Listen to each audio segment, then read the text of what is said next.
Olá, bom dia, boa tarde, boa noite. Estamos começando mais um Empower Connection. Hoje é sexta-feira, dia 26 de março de 2021. Mais uma vez, estamos aqui hoje, eu, o Rogério Schmidt, falando de São Paulo, e a Vera Galante, de Brasília. Oi, Vera, tudo bem? Oi, Rogério, aqui tudo em ordem. E vocês de feriado aí, como é que estão? Estamos aqui na fase emergencial em São Paulo, tudo fechado. Pois é. Essa semana nós ainda estamos sem o Luiz Pedroso, que, se Deus quiser, voltará na semana que vem, que é o nosso âncora oficial. Pois é. E hoje, Vera, o que é que eu pensei a gente começar falando um pouco aí sobre o estado atual, né, da pandemia da Covid no Brasil. Já teve uma consequência política essa semana, que foi a saída oficial, né, do ex-ministro Pazuello, do Ministério da Saúde. Eu até separei aqui alguns números, se você me permitir, dar um panorama, né? Essa semana foi uma semana de recordes, né? A maioria deles tristes, né? Mas também com uma notícia positiva, aí, talvez uma luz no fim do túnel. Essa semana o Brasil ultrapassou aí o recorde de 300 mil óbitos, né? De pessoas que perderam a vida em decorrência do Covid-19. Também tivemos no dia na terça-feira, pela primeira vez, no único dia, registro de mais de 3 mil mortos. Não é? Então, mostra aí a gravidade do contágio. Né? Por outro lado, essa semana também, pela primeira vez, o número de vacinados, né, ultrapassou o número total de casos registrados da pandemia, né? Que era uma boa notícia aí, que sinaliza, né, talvez a partir de abril esse ritmo pode se manter mais intenso, né? Passamos de 14 milhões de pessoas vacinadas com a primeira dose, né? É importante registrar que tomaram a segunda dose, ainda não chegam a 5 milhões, né? E temos pouco mais de 12 milhões de casos registrados. Então já tem 2 milhões de pessoas a mais que tomaram a vacina do que aquelas que foram já diagnosticadas com coronavírus, né? E nesse meio aí, o que aconteceu no Ministério da Saúde, Vera? Saiu um ministro, entrou outro. É. Mas a mudança foi muito importante, porque sai o ministro Pazuello, que já estava na panela de fritura já há algum tempo. Finalmente o presidente o demitiu e convidou um médico para assumir o ministério. Esse médico já falou que vai ter continuidade com a política, né, do Pazuello, mas, ao mesmo tempo, ele sinaliza com a volta da ciência. Então, já declarou a importância de isolamento social, uso de máscara, essa coisa toda. Visitou USP, né, assim, o Hospital das Clínicas em São Paulo e tudo mais, também, e não conversou com o Dória, mas isso aí a gente fala depois, se for o caso. Mas eu acho importante a gente ver a valorização da ciência no combate a um vírus, porque o vírus ele é um ser que precisa de um combate químico, vamos dizer, e não político. Então, se Deus quiser, a gente vai ter. É verdade. E teve também o anúncio, né, da criação desse comitê gestor aí da pandemia, né, formado pelo presidente da República, pelo presidente da Câmara e do Senado e por um representante também do Poder Judiciário. Né? Os quatro se reuniram aí no Palácio Planalto. Teve alguns governadores. O decreto de criação desse comitê saiu hoje, sexta-feira. Eu estava até dando uma olhada. Acabaram que os governadores não estão participando do comitê, né? São só as autoridades dos três poderes. Governo federal, dos três poderes da União, né? Teve esse episódio também do Bolsonaro tentar derrubar no Supremo alguns decretos de alguns governadores, né, que o Marco Aurélio Mello já colocou na lata do lixo, né? O que o governo está querendo é tentar diminuir um pouco a temperatura dessa crise política que está se insinuando aí desde que o Brasil começou a bater esses recordes negativos, né? Mas eu não vejo ainda muita condição para a pressão sobre o governo está muito forte, né, Vera? O que acontece é que eu acho que o presidente perdeu a narrativa, né? Ele sempre quis empurrar a culpa da pandemia para alguém.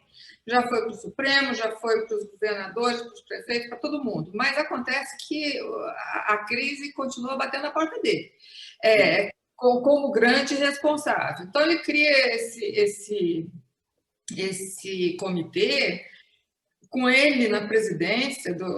Então, assim, eu não sei o que resposta efetiva esse comitê pode dar.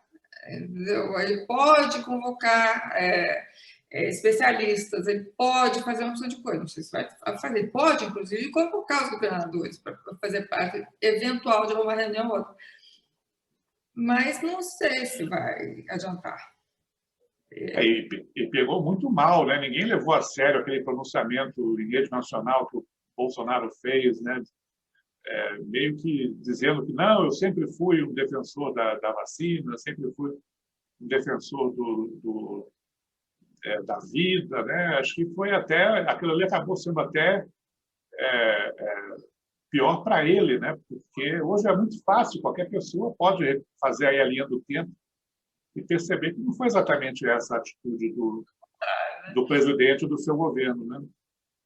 E aí acontece que na mesma semana, você vê, ele tenta dizer que sempre foi a favor da vacina desde pequenininho, está querendo comprar vacina desde que se nasceu, só que o Congresso convoca o ministro, como é que chama? Araújo. Ernesto Araújo.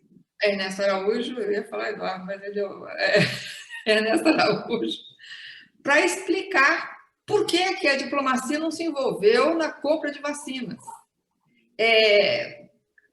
A pressão sobre o ministro foi enorme. Bolsonaristas perguntando para ele, mas por que o senhor não renuncia? Entendeu? Não conseguiu, vai fazer outra coisa, deixa a cadeira para outro ministro. Quer dizer, na mesma reunião, atrás do presidente do Senado, que também é presidente do Congresso Nacional, a gente não pode esquecer disso, atrás dele, enquanto ele falava, o assessor internacional do governo, do presidente Bolsonaro, um rapaz chamado Felipe Martins, faz gestos obscenos, que já foram interpretados de várias formas. Olha, para mim, aquilo lá é grande falta de educação, falta de respeito com o poder, ser supremacista branco, ser um gesto obsceno, o que é inexplicável aqui.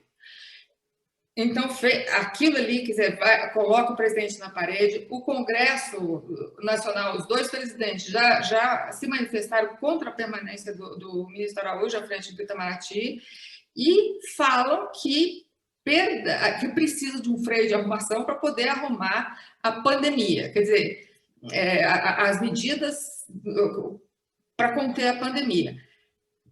É interessante, de novo, o Congresso assumiu o protagonismo desse assunto que é urgentíssimo para nós, de o Centrão ocupando os espaços, né? Eu diria, não sei o que você acha, Vera, que começou o processo de fritura do ministro Ernesto Araújo também, né?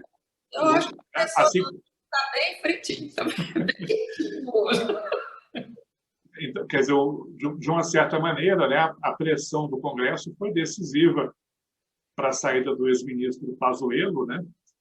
E agora, no caso também do Ernesto Araújo, quer dizer, talvez o presidente nem faça a troca imediatamente, né? Já tem até notícias dizendo que não fará, mas é muito provável que o ministro Ernesto Araújo, né, acabe tendo a sua cabeça entregue aí também como uma maneira de conciliação entre o governo e o centrão, e o governo e o legislativo, digamos assim. Eu não sei se você cozinha, Rogério, mas é o seguinte: tem algumas frituras que você joga, por exemplo, massas em óleo muito quente. E daí ela frita na hora, e em 2 minutinhos ela está pronta. Tá? Agora, outras coisas, frango, por exemplo, você põe em óleo frio, ou frio, morninho. E deixa ele lá bastante para ele cozinhar, primeiro, para depois ele dourar e ficar fritinho. Então, eu acho que é esse o sistema que nós estamos agora. O óleo está morno, mas ele vai dourar. Esse caso aí do Ernesto Araújo me chamou a atenção, né? Ele foi convidado para participar de uma audiência na Câmara, que durou mais de 3 horas, e depois outra no Senado, que durou mais de 5 horas. E me chamou a atenção aí que acho que teve um único parlamentar, um único senador que pediu a palavra para defender o ministro, né? Então, o Ernesto Araújo sequer teve, normalmente acontece, né? O governo coloca lá uma brigada de apoio parlamentar para defender os seus, né? E acho que nesse caso... Para ele ter que ir embora para casa.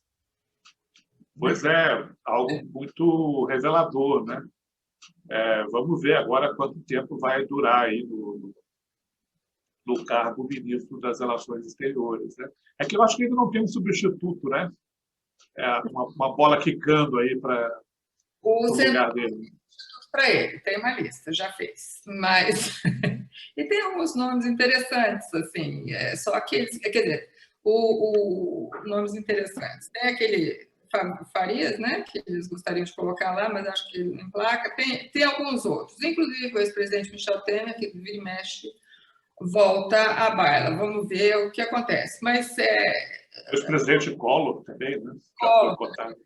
Olha, o Collor é um homem muito hábil, como a gente sabe. Vamos ver. O que acontece é o seguinte: eu acho interessante a discussão de política externa, como ela afeta a política doméstica. É uma coisa só. Nós somos interdependentes, né? Então, qual é a pandemia doméstica? Então, seria só o ministro da Saúde? Não é. É o ministro de Relações Exteriores também trouxe tudo para cá. De repente, o Brasil abre o olho para a importância do relacionamento com outros países e outras instituições, como a OMS e outras que o Brasil tem desdenhado, e a gente precisa deles. Por falar nisso, né, Vera, da importância aí das relações exteriores, falei que ia elogiar o seu artigo seu também. Essa semana você escreveu, né, um artigo muito legal no blog da Empower, comparando aí a forma que o governo brasileiro e o governo americano, agora com o Joe Biden, tem tratado, né, o combate à pandemia, a recuperação econômica. E lá nos Estados Unidos, aí, já pegando o gancho, né, as coisas que eles têm feito, que a gente não tem feito aqui, e essa semana teve também a primeira entrevista coletiva, né, do presidente Joe Biden. Fala um pouquinho aí para a gente sobre isso. Eu vou começar pela coletiva dele, que eu acho que dá para a gente entender mais ou menos como está funcionando o governo. Há 2 meses depois da posse, né? A posse foi dia 20 de janeiro, nós estamos agora 20 e pouco de março, 26. Ele fez a primeira coletiva, então várias coisas aconteceram. Primeiro, quem falava que ele estava velho, que ele não tinha condição de falar muito tempo, que ele não tinha lucidez, não fala mais. Frase desconexa, ele fala desde pequenininho, então isso aí não mudou nada, não, continua. Mas o governo dele tem um plano. Isso aí eu acho que é o alento maior para o povo americano e que a gente gostaria que fosse para o nosso também. Ele tem um plano. O primeiro foco dele, o que consome os dias dele, é a pandemia. Ele tem que controlar essa pandemia. Por quê? Precisa de gente para trabalhar, a economia precisa andar. E para isso precisa de gente sadia. Então, tem que controlar a pandemia. Eles têm vantagem, de ter dinheiro para comprar vacina, que é o laboratório maior lá dentro. Então, eles compram direto da fábrica, né? Então, é muito mais fácil do que para a gente, mas eles têm um plano. Você ia falar? Não, já passaram dos 100 milhões de doses, né, da vacina já aplicadas, né, num tempo recorde. Acho que a meta era fazer em 100 dias, conseguiram em 52, se eu não me engano. Dobrou a meta agora. Pois é, e já tem o anúncio de dobrar a meta, né, de chegar a 200 milhões de vacinados nos Estados Unidos. Né? Então, e depois fazer só as vacinas de manutenção, quer dizer, fazer essa vacinação. O ministro Queiroga aqui anunciou 1 milhão de vacinas por dia. Um bom número, mas não é suficiente. Mas nós não temos 1 milhão de doses de vacina para fazer num dia. Então, isso aí a gente vai ter que esperar. Mas, voltando lá ao Biden, ele focou, primeiro na pandemia, depois disso é infraestrutura. Então, tem outras coisas que estão sendo cobradas, por exemplo, imigração, que agora está em voga, imigração, controle de armamento, de compra de armas, né? Estão na lista, mas ele tem uma lista. E ele tem priorizado e o governo tem trabalhado naquelas prioridades. É interessante. Depois ele fala muito de democracia. Nos Estados Unidos, a democracia agora sofreu um certo abalo, o conceito de democracia, não a democracia em si, um certo abalo com a última campanha de reeleição do Trump, principalmente colocando alguns valores em xeque e tudo mais. Ele falou, reiterou que o foco dele é preservar a democracia interna. Pronto. Então, ele falou contra restrição de votos para 2022, né, que os republicanos querem implementar e tudo mais. E como ele não é bobo nem nada, já fez um anúncio importante aí, né, da sua própria sucessão, né? Pois é, mas ele não podia falar outra coisa, né? Mesmo que lá dentro do coraçãozinho dele ele não queira ser reeleito, mas eu acho que quando a música morde, morde. Mas, em todo caso, ele não podia falar outra coisa. Porque se ele fala que ele não é candidato daqui a 4 anos, põe em escanteio, já começa a procurar outro e, mais importante, começa a tratar a Câmara como mais importante do que ele. Então, ele não tinha outra resposta para dar. Mesmo que ela termine não sendo verdade, não tinha outra resposta para dar. Ele tem que ser candidato porque ele tem que ser tratado como presidente, pelo menos até lá, e como uma força possível para a reeleição. Daqui para lá tem muita água para correr e ele pode mudar de ideia no final da história. Sabe lá, mas até lá ele é candidatíssimo porque é assim que ele vai continuar preservar a relevância dele no governo, porque senão passa. Então, ele não tinha outra resposta. Agora, uma coisa interessante na coletiva dele é que ele focou muito na China.